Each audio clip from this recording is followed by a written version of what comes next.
third session of this teaching organized by Scientist Rebellion. I'm Gianluca Grimalda. I'm a member of Scientist Rebellion. And in this session, we are going to talk about politics, the relationship between climate change, the negotiations, and politics. And what I would like to do is to bring a little bit my expertise in, as a social scientist, to try to better understand why it is so difficult to reach a binding agreement on climate change. So I'm going to talk about what in the literature is called the tragedy of, in this case, the global commons.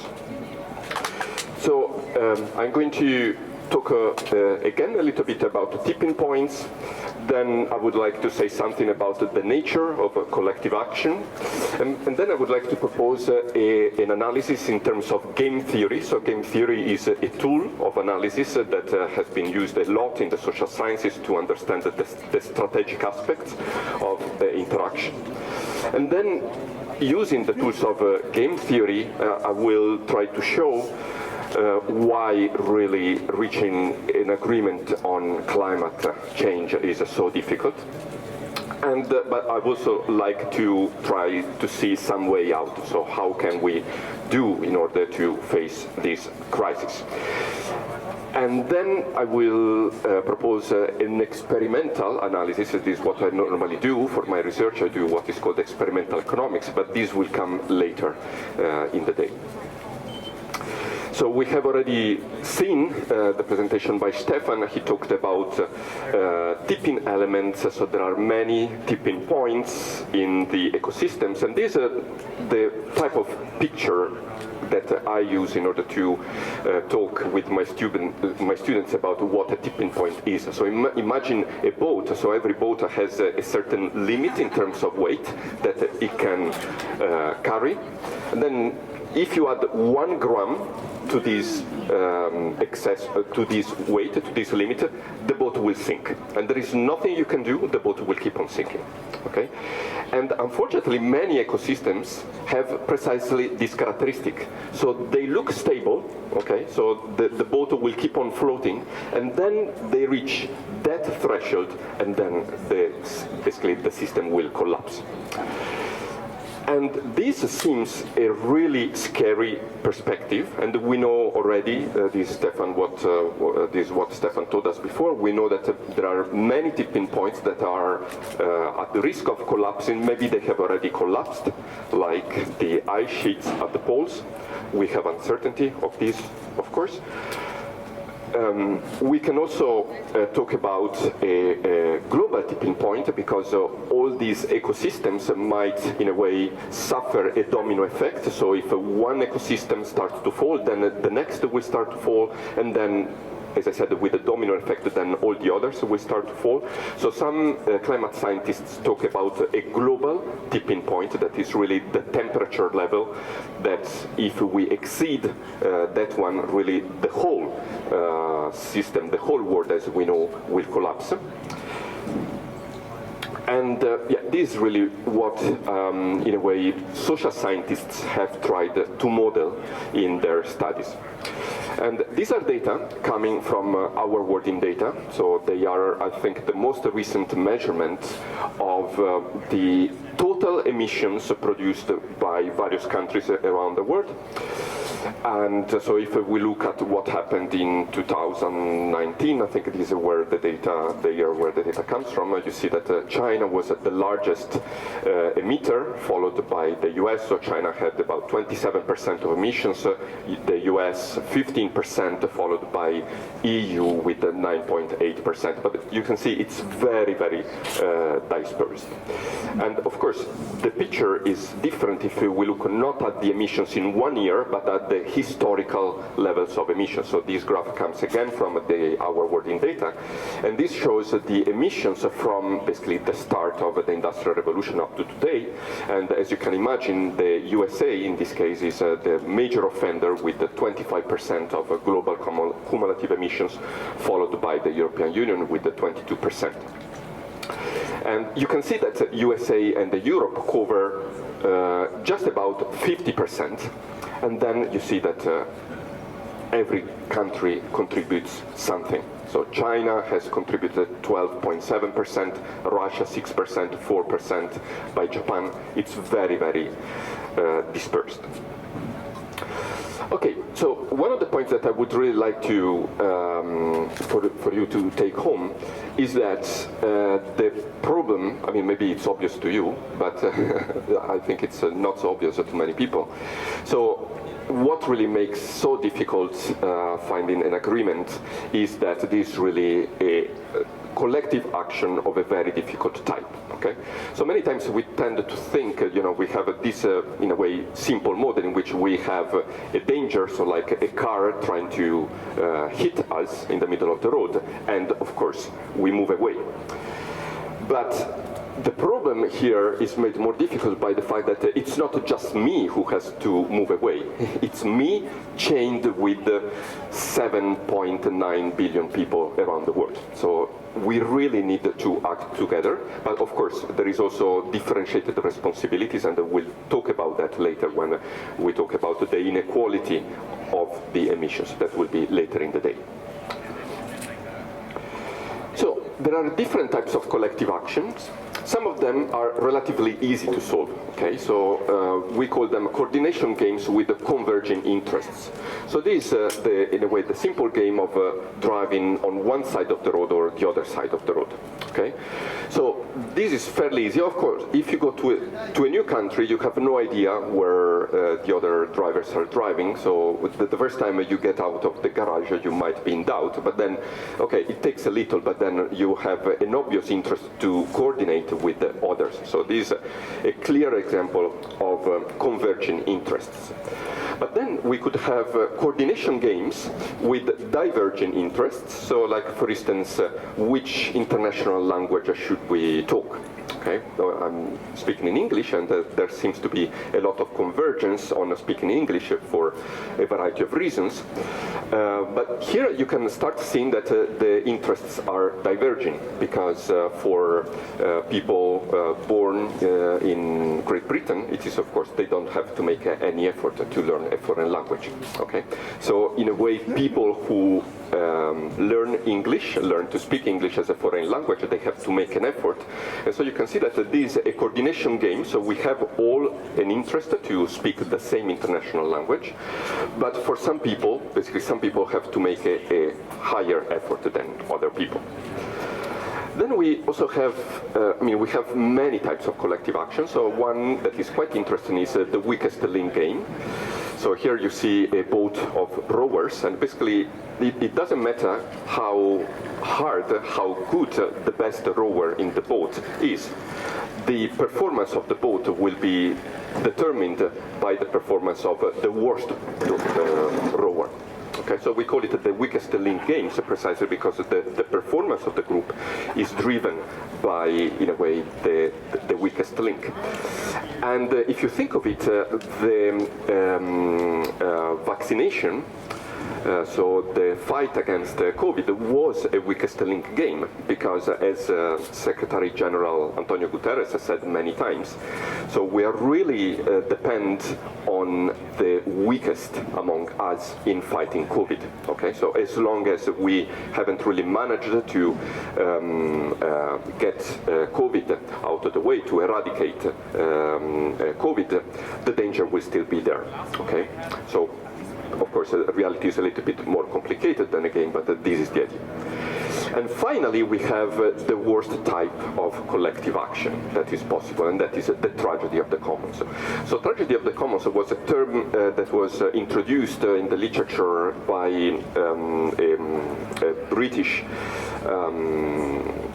social scientist, we can call it that way, in 1830s, in which he made the point that if you leave an area like a pasture to basically you leave it free to use and exploitation by herders, farmers who are self-interested, then this will inevitably lead to the collapse of the common resource. Because, again, I stress, if people behave selfishly, So if they just look at their own myopic interest, self-interest, then they will have the incentive to bring more and more cattle or sheep to the pasture, not taking into account that every sheep that is taken to the pasture by eating grass, by feeding itself, will determine a lower feed for all the other sheep. Okay? And so just looking at the individual incentives, there will be an over-exploitation of the common resource. So if we use game theory to analyze this game, this interaction, so of course game theory was introduced in around the 1950s by some people interested in trying to understand strategically the interactions. So in game theory we talk about player to define the individuals who are involved, and the payoffs, so we talk about payoffs to identify what is at stake.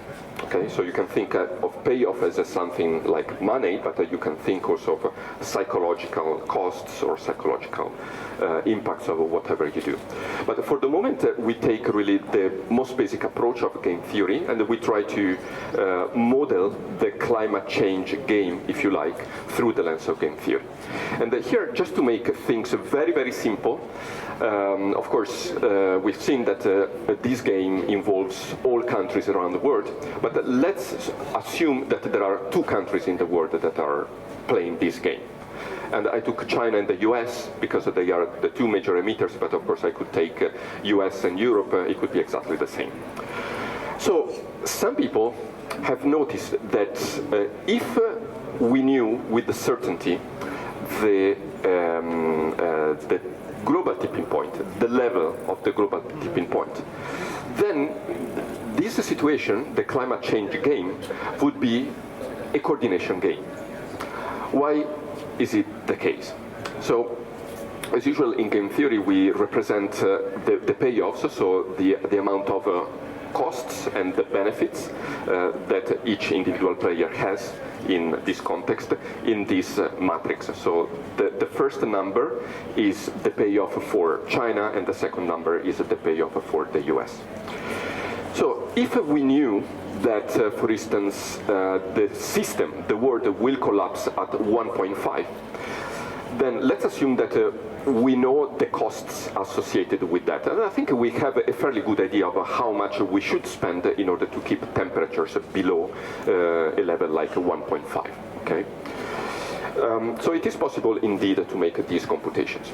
So the nature of the problem is such that the coordination, so the action by both countries, is necessary in order to avoid the climate catastrophe.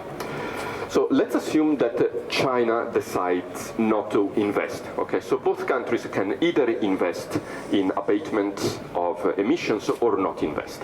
Okay, so if China does not invest, then it is not in the interest of the US to invest, because the catastrophe is not going to be avoided.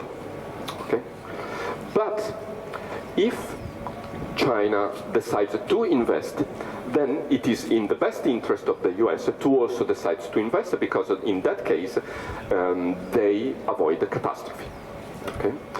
So through the lens of game theory, we have that we say that we have 2 equilibria in the game. This would be Nash equilibrium.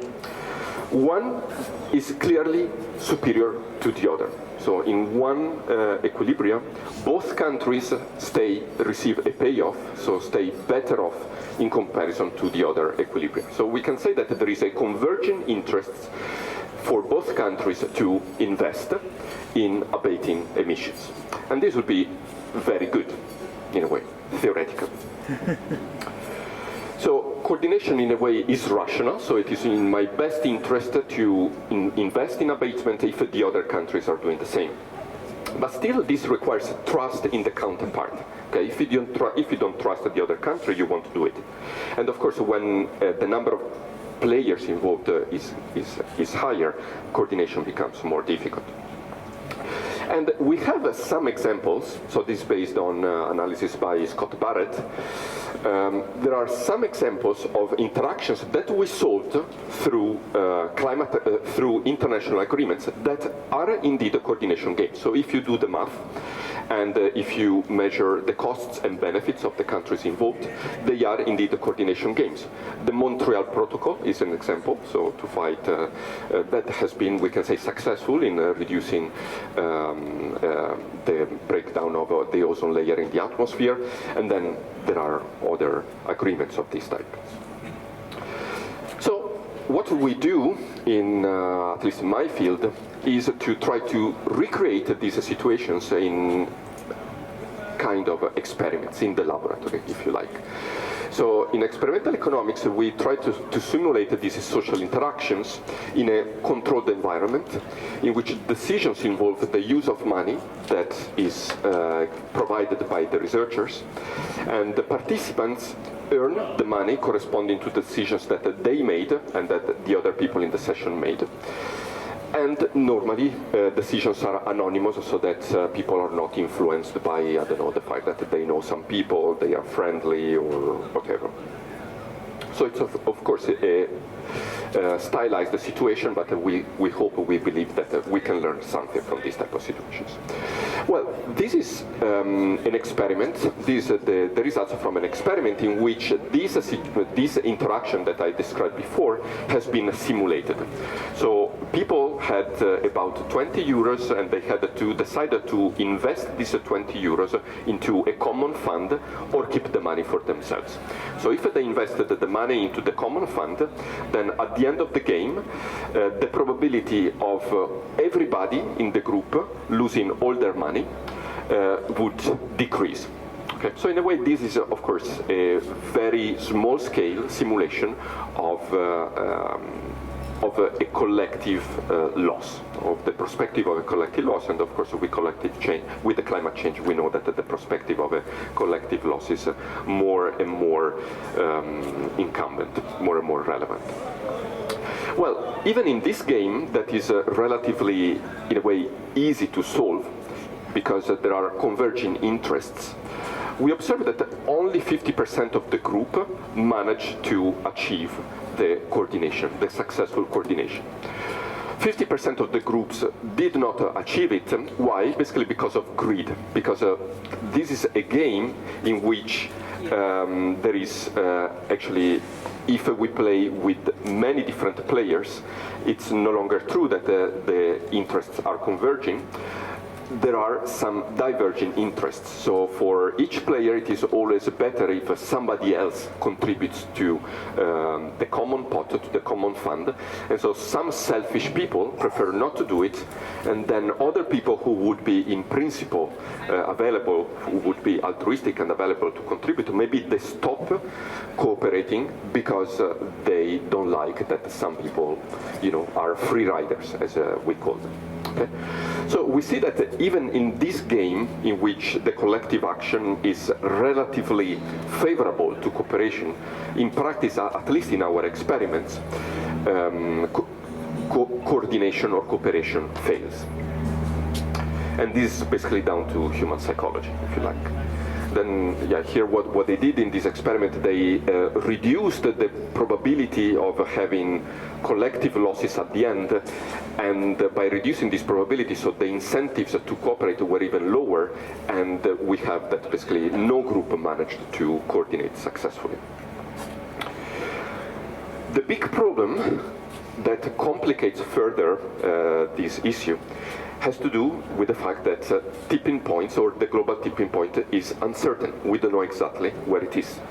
So we have many different ecosystems around the world, and they have a different tipping point, and we don't know it. And this changes the nature of the game and makes it more difficult. Why is that? Because so you can see that now the payoffs have changed.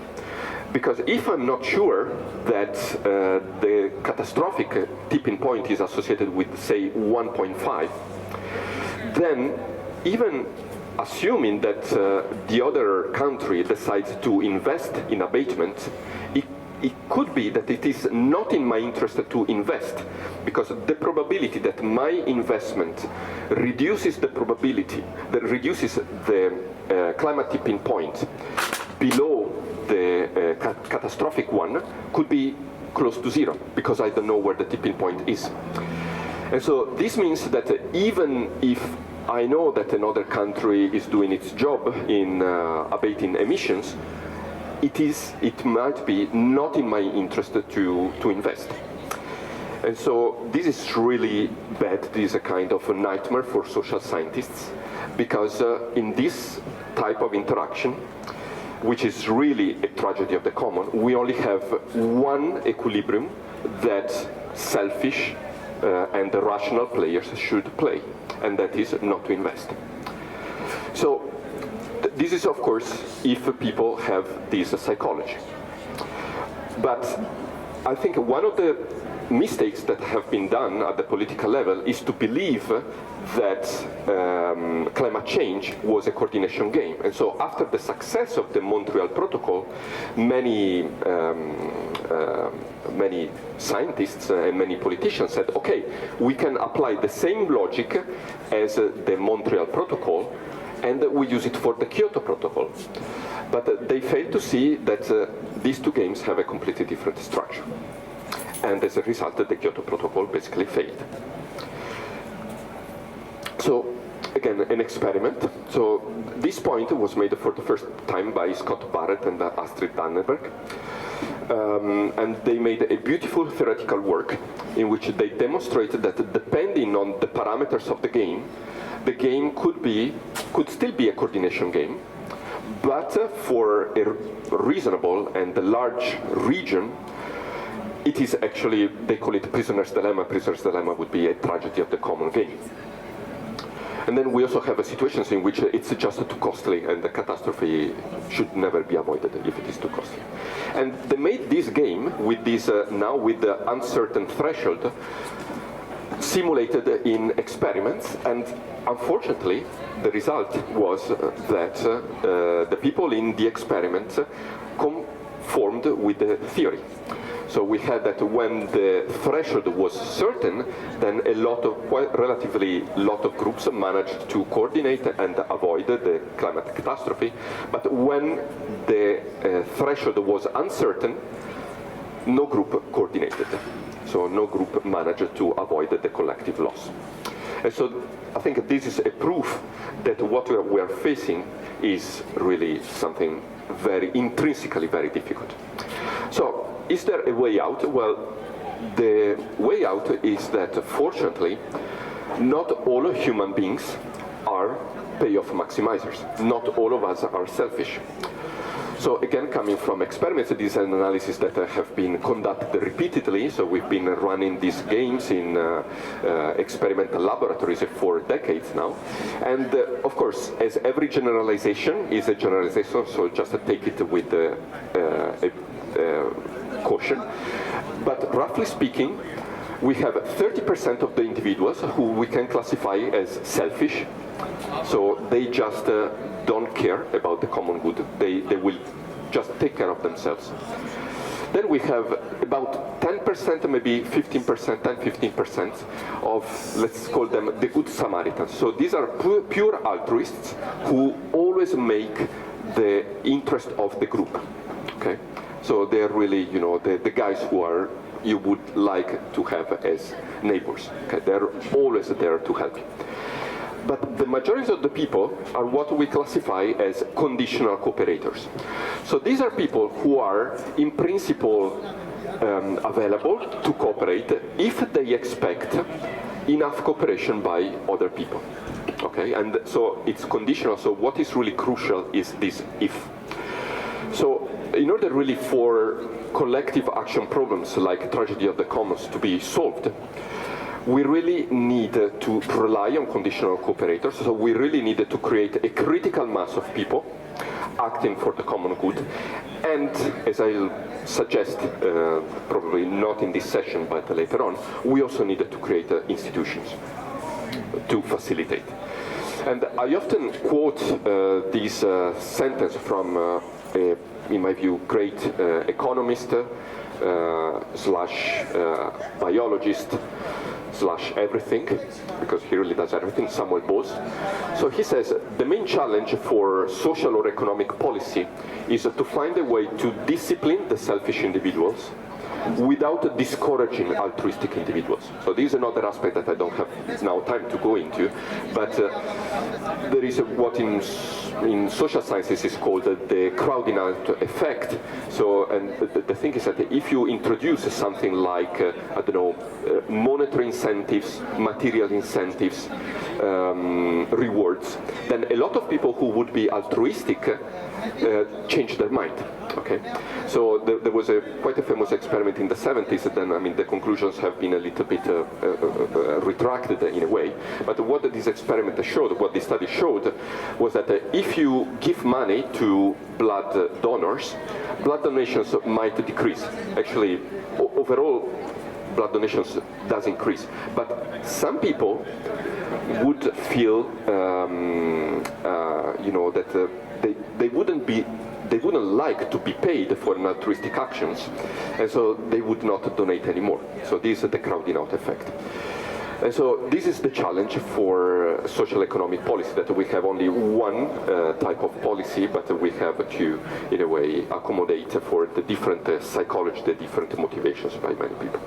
But here is a great example. So this the title of the book by Elinor Ostrom. Elinor Ostrom was a political scientist who was the first female Nobel Prize in economics, who studied extensively local commons, and she found out that groups of individuals manage to preserve their natural environments relatively well. Of course, there are always exceptions, but they seem to be doing a good job. So this means that this tragedy of the commons is not inevitable. But the problem is, of course, that now we have a global problem. So let me finish with this, with some other insights coming from experiments. So you might like it or not, and as I said, I will say something more about that. But something that has been proven to work very well in experiments is punishment. So giving people the possibility to punish each other. Okay? So this is what would happen in the experiments without punishment. So we have, and this comes out more or less every time we run an experiment of this type.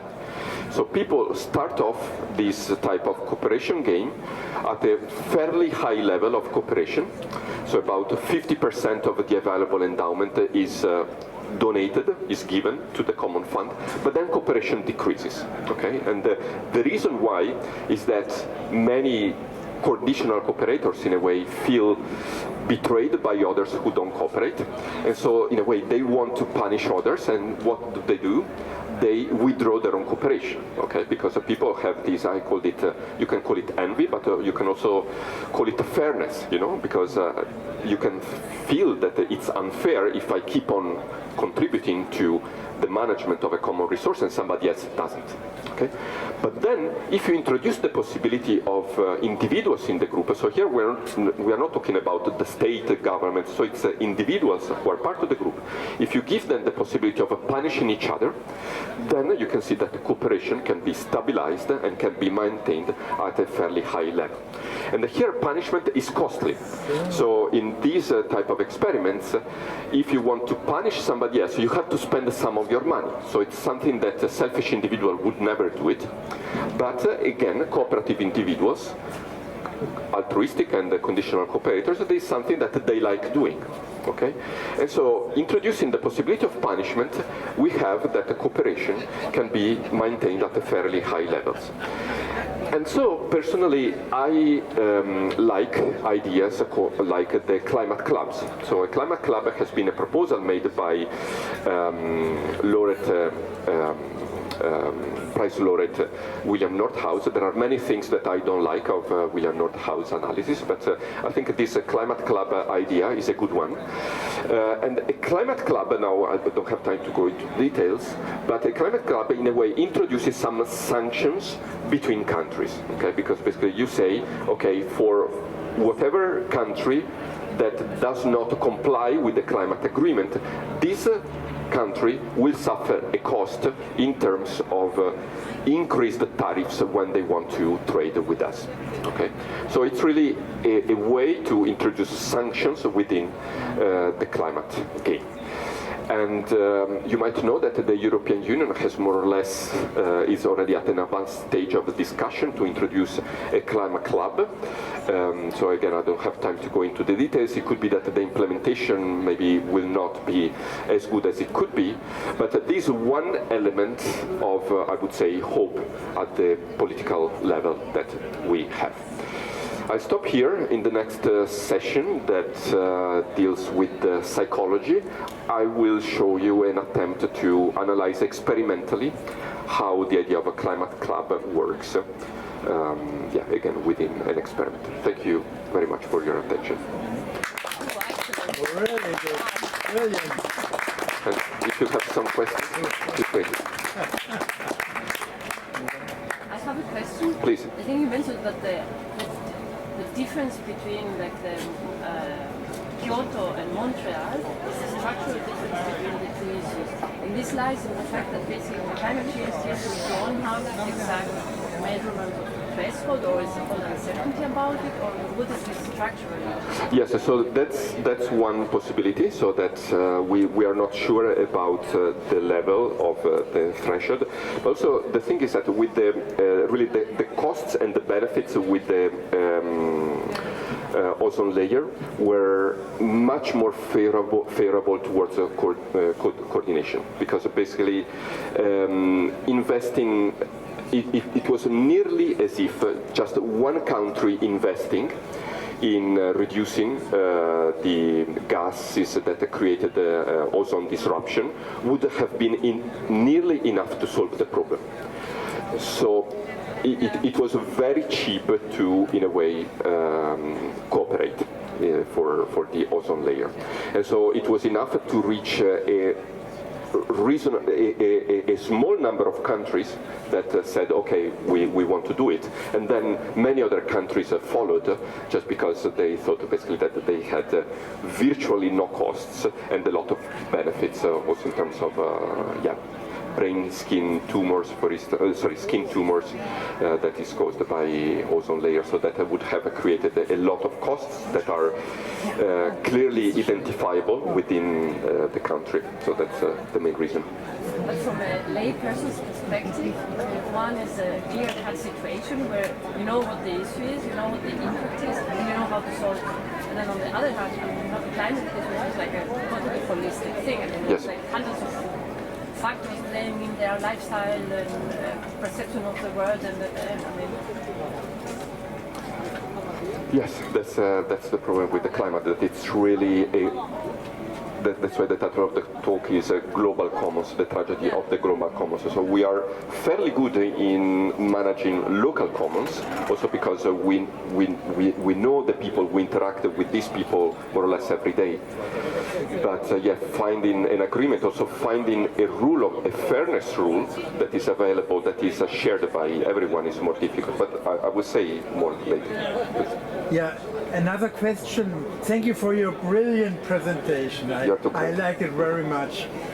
But my objective is, we as climate activists, we propagate the view that even for each individual country, it is advantageous to reduce emission, to turn very fast to renewable energies. So if this is true, and that's not only climate activists who claim it, then the problem is not the cooperation, but it lies within each individual country. Yes, so personally, this is why I wanted to be here, because this is really the institution in which there are all countries together, and so by taking a stance here, we can talk to all the governments. So, but of course, there is also in social movements, in social action, there is also this issue with constituency. Okay, so I am a European citizen, so I go and talk to the governments that should respond to me. And also something that is often forgotten, and I think that's really serious, and I don't know why they don't do it. So because of fossil fuels emissions, we already lose something like 9 million lives every year just because of the intoxication and the lung tumors that comes with it. So if you factor that into the equation, then it makes more sense to act against your government as well. But yeah, in principle, this is a global collective action problem, and so this is the nature of the problem. So one country acting alone will not solve climate change. So that's a matter of fact. Yes, please. Just curious about your thoughts. So in the Netherlands, there's this book, and it's translated into English, and it's about how most people are actually not bad.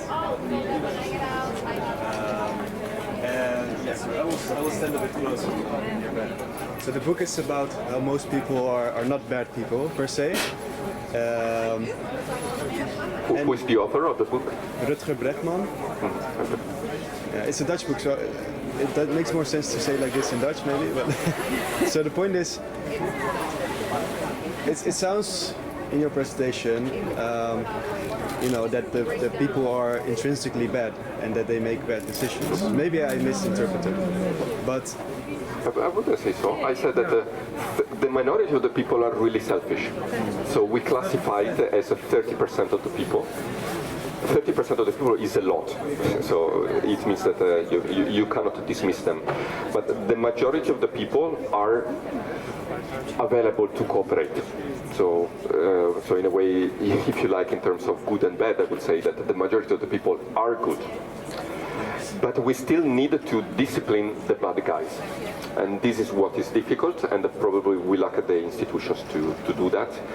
And we need really to find a way whereby the good motivations by the good guys is channeled in the right direction. Yeah, that's I would agree with that. Yeah, thank you for allowing me to clarify this. Okay, thank you. So I think we have to move on because we are